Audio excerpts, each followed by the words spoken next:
e cases kata mana e buche ma kamage nikech mano ka waponono ni ng'ato samoro osetho ka wan wacha by word of mouth giwacho ni nok wacho kama utimo nang'o e kinde ma kamago joneno bedo ng'aka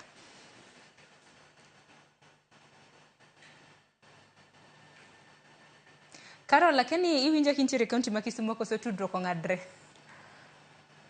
aparo ni Carol rawiji dwane kendo erokamano ahinya ginero mabende napenjo e kinde mabende koro jotuo mabende nitiere gi tuoche matama mabende osebedo kurito e kinde mabende koro open up obedo thuolo kode mano mar nyisi kaka odwaro mar mondo mi nyasi mar ik kata mana wil mare kaka nego bed ni indike e kinde mamoko janeno bedo ng'a samoro ka in Carol nitiere gi jatuo ma kama janeno bedo ng'a nikech moko bende nitiere ma ng'ato nyalo nyisi gi dhoge ka wani nyiso familia kata mana anyuola mare giwacho ni ooyo ng'ano nok wacho wach ma kamano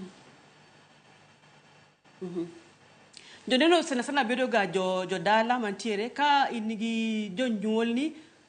to gibiro to gibet kanyo nikech in our sessions kama sama ng'ato nitie e last stages go wakelo ga familia te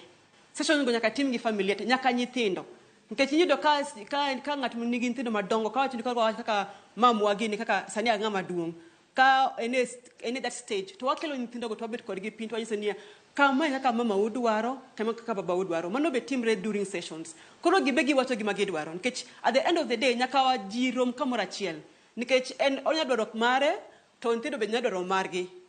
for example ka an nyathi ma wawacho ni mama gi baba